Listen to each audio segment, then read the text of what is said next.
So let's look at Ada newsletter copywriting. Again, we're back at Ada. You're going to see this throughout all of our marketing training. We're always going to come back to it. It works at the high level, it works at the low level. So Ada newsletter copywriting. We want to get attention, interest, desire, action. How's that going to work in the context of an email and that inbox impression and that inbox open and those actions we want to take? Again, we've taken that buyer journey, and now the buyer journey is going to go through our email. So the first thing is, where's the attention? Well, the attention is going to be in the email title. So we want to get their attention with our email title. That's really, really important. The next thing we're going to be looking at is the interest. So that's going to be the opening sentence, or it could be the headers we just showed you in the previous lecture where people can scan down and read. But typically the interest is that opening sentence. We've got to say something in that opening sentence and that opening header that's going to get them reading even further. So we've got one sentence, and then we're into the desire content. Now we want to deepen desire. We want to deepen desire around the action we want them to take, about the thing we want them to do. And that's going to be in the main body of the email itself. And then we're going to have action. So there's going to be an action element to the email. There's going to be an action to what we want them to do. Now, to help you write your own emails, we've included in this course a sample newsletter template. So let me just show you that, and that's going to help you just start writing your first few emails and help you to understand the process and start thinking in this Ada manner. So here's the email template, and you'll notice we've got the attention here, so the title. So grab their attention here, use humor, surprise, urgency. We just need to get their attention when they're reading all that other stuff. So we don't want really long, vague titles in our email. When we send that about, that little subject line, we want to make sure it's punchy and interesting. Opening sentence, interest. Again, like we just said, first line of your email body, address them personally. Get that in there. Main body, desire. This is where you communicate the high value information in as few paragraphs as possible. You can also link to content here. So we're going to show you that in a moment. And this is where we offer them our product, action we want them to take, and we're going to reverse the risk and validate. I'm going to show you what I mean by that in a moment. So this is your template. Use it on the first few emails. It's a docx template, so just download it, open that, and have some fun creating your emails, and it just get you into that process. So I hope you find that really useful. But let's go and have a look at an example of this in action. So here we've got a sample email. I just want to show you the Ada flow now. So what we've got is attention. So what we've got, using the Udemy message system to grow your Udemy business. So it's about the Udemy message system. We're very clear about what it's about, but we're also then very clear about the benefit of the title. Communicate what it's about and then give them a reason. Now, we could be humorous, we could do lots of different things, but the point is we want to get attention, and writing good titles is actually a really key skill to learn. So that's how we're going to do that. This one, like I said, this is about using the Udemy messaging system and the benefit. So then we've got the, can you use the Udemy messaging system to grow your business? So, can you? So now we're into interest. Oh yes, you can. We've just released a new YouTube video showing you how to do just that. So have a watch and let me know what you think in the YouTube comments. So we've created interest here, and then we want desire.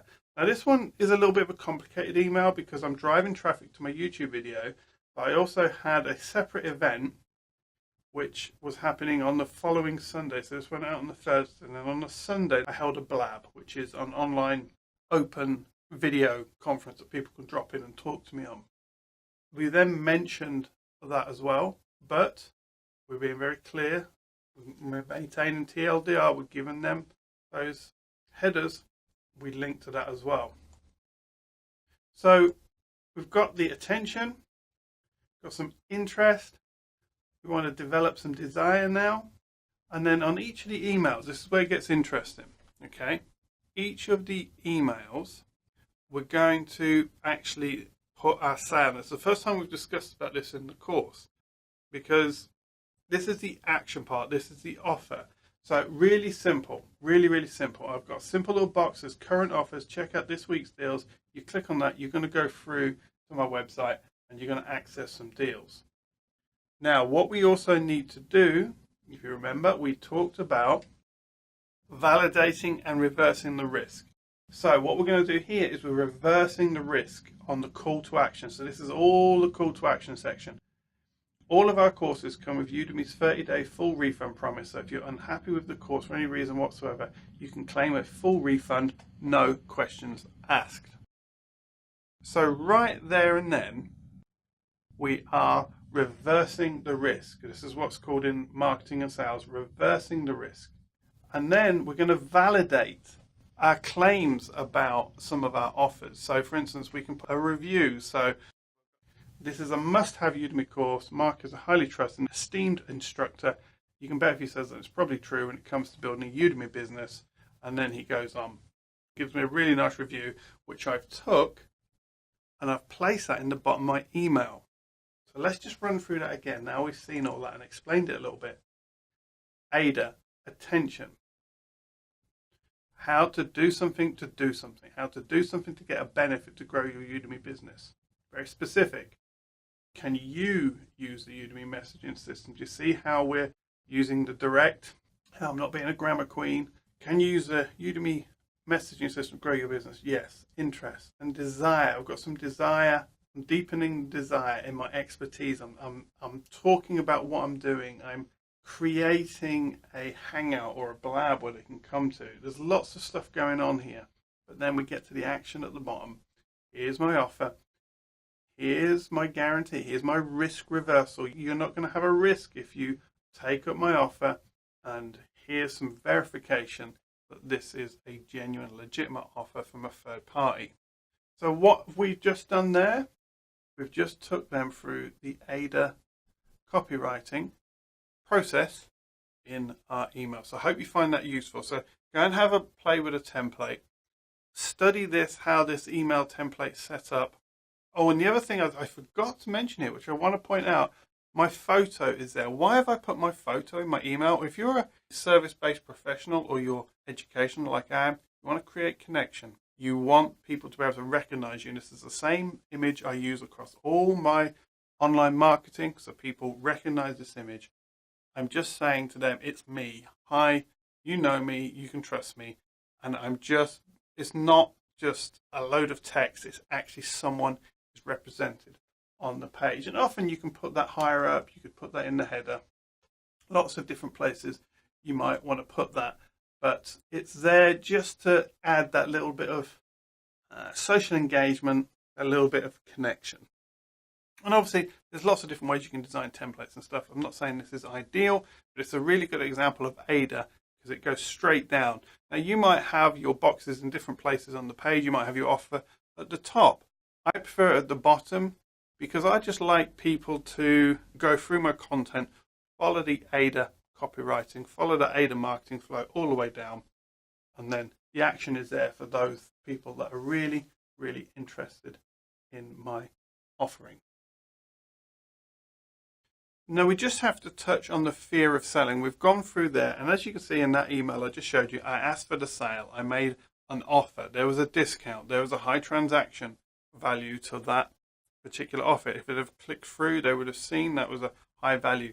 I could have put the value in the actual footer, but because I change my offers on a periodic basis, I don't want to put a price in there, although I could. It wouldn't be a huge issue.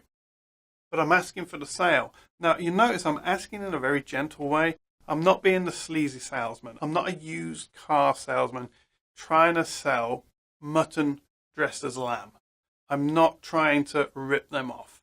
And when it comes to asking for the sale, don't be frightened to ask for the sale. The psychology you've got to understand is this. A genuine transaction is a legitimate exchange. You are giving them something and they're giving you something in return. So it's okay to ask for the sale what people get uncomfortable with is pressuring for the sale when there's no value there. People don't like that. They don't respond to that. They don't want to deal with a double glazing salesman or a used car salesman or that cliche of those professions, because obviously they're not all like that. But the point is this: there is a transaction value which you're presenting. They are free to take or free to leave. And that comes back to that soft sell we talked about earlier. This is about a soft sell, but it is a sale. We are selling. We are offering them something. They're on our list. They're getting lots of useful free content. And at the bottom is the part in my emails, that's where I place it at the bottom, where I ask them for the sale. So don't be frightened to ask for the sale. So something else we want to consider is design choices. So when we set up a template, if you're familiar with my brand, you know I use a lot of 1950s, 60s sort of hero style and some flat icons. I've got a particular look because of my brand. When you start doing the email, you want to communicate your brand. You want to make sure that people recognize your email. When that email comes into the inbox, if it's the logo they recognize, if it's a brand they recognize, they're not likely to mistake it for spam. They're going to be, oh, this is Mark. Oh, this is Widgets International. I recognize their brand. So it's really, really important. So when you use a template and you choose a template, try and get something that matches the design of your website. Don't go completely different or crazy, because you need to create that association. And always make sure that your template that you use is mobile responsive. So your email service provider, your email marketing provider, they should communicate to you that their emails are mobile responsive. So make sure that it's mobile responsive. Now, use of images. One positive use, like I mentioned in that last one, my photo. I'm identifying who I am and reminding them who I am. Oh, that's Mark. You see, why portraits are so powerful is because people have face recognition built in. So we're designed, we're created with built-in face recognition. And it's very powerful. So just putting that image in there is going to reassure them this is from that trusted source they already know. Now, what you're going to see is a lot of email inboxes will strip out images. So try not to use too many images. Try not to go crazy with images. Obviously, we need images there. We need to communicate things, and images are really important. But because some inboxes will strip those images out, we have to be careful that our email will make sense when they don't show. Gmail is a classic example of this. They will often strip the images out, and then you have to press a button to click show images. So be careful. So hopefully those few design choices with your branding and your email design will help you just create something that's attractive, quick, TLDR, remember that, never forget that, but also communicate your brand or your individuality, your personality, depending on what type of business you are.